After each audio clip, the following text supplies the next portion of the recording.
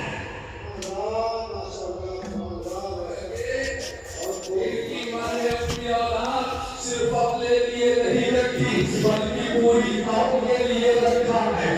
آج یہ بچہ حافظ قرآن ہوا, عزیزان ملت, کل مسلح سنبھالے گا, پوری قوم کی امامت کرے گا.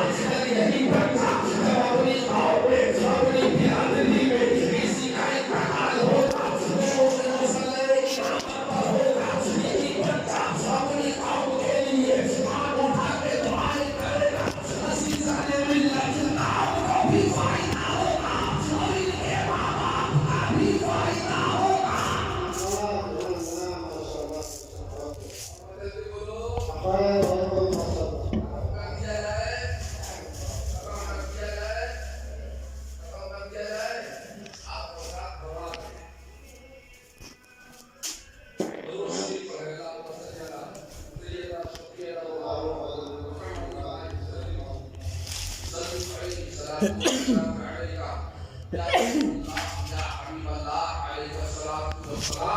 تو جو اولاد اپنے لیے پالتا ہے کوئی ضروری نہیں فائدہ ہو, لیکن جو قوم کے لیے پال دے اس کا بھی فائدہ, پوری قوم کا بھی فائدہ. اے میری بہنوں, اگر اللہ اولاد عطا کرے تو حافظ قرآن ضرور بنانا.